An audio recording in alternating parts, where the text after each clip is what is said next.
Marie here, and welcome to my next vlog. You've likely noticed the quality of the videos have decreased, and that's because we're in lockdown and I have no access to my son and his digital camera and lighting. So it's just myself and my laptop for now. Regardless, let's get to our topic.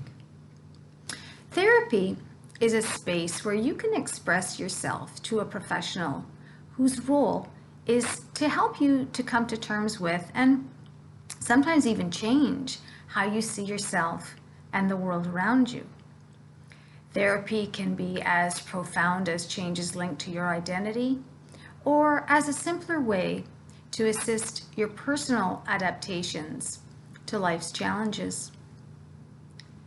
Sometimes, if you have a benefit package through employment, they will only cover a particular set of credentials. For example, some only cover social workers, or others will only cover psychologists. It makes good sense to check with your company before you begin your search for a therapist so that you are covered. If you are paying out of pocket, however, this will not be an issue for you. It also makes sense to try to find someone who has specific expertise in the particular issues for which you're seeking help. This could be relationship issues, depression, anxiety, or it could be something else entirely. It can be very helpful to connect with someone who will understand your lived experience. For example, if you suffer from chronic pain, you might want to find a therapist who also lives this experience. Or if you are gender fluid, you might wish to speak to someone who identifies as the same. In this way, your therapist will understand aspects of your life on a more authentic level than someone who does not share these things with you. Therapy as a change agent cannot be taken lightly or seen as a quick fix. It certainly is not. Depending on the issues, it can take a solid commitment and a lot of work on your part. Making choices and changes about how you want to be and how you wish to live your life can be the route to thriving.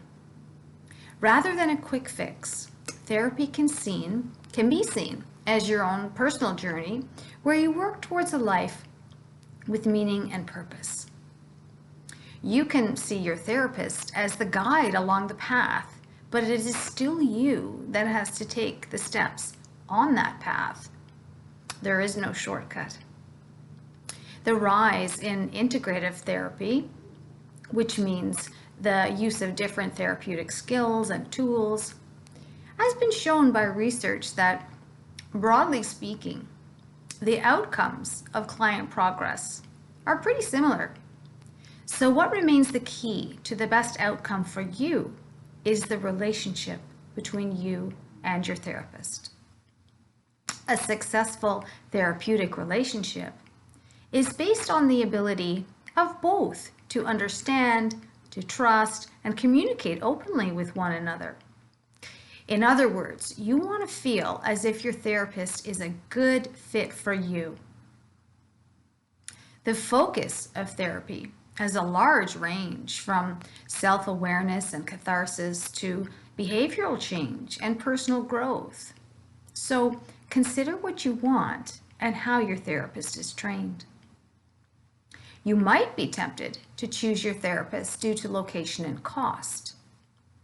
With this ever-changing pandemic world we live in, location is not so much of an issue as most therapists have moved to online platforms. It will suit you better to choose a therapist who works in a way that is a good fit for you and your preferences.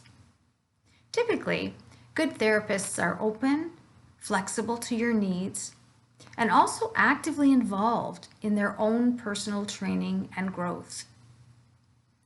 Your initial session may be emotionally raw because it might be the first time you've spoken out loud what your concerns and pains are.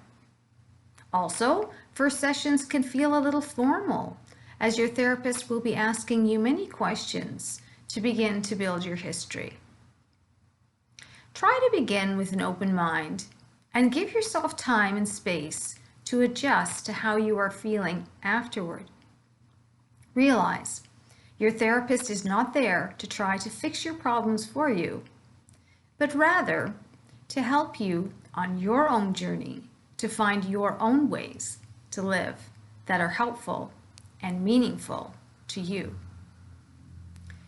Do reflect on your first impressions, as they may guide you into deciding whether you want to spend time with this person or not.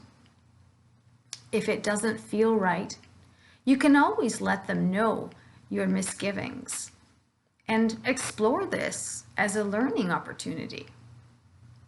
If it still doesn't feel like a good fit, you can always let them know that you will not be returning. Try not to let preconceptions be your guide, but rather the authentic experience that you've just had. Asking yourself some questions about the experience might be a great help for you. Did the therapist respect me? Did they respond to my needs? Is there a good energy or chemistry between us so that I feel I can be honest with them? Do I trust this person? Do reflect wisely and honestly with yourself. This is your life, and you want an authentic connection and trusted communication. See you next time.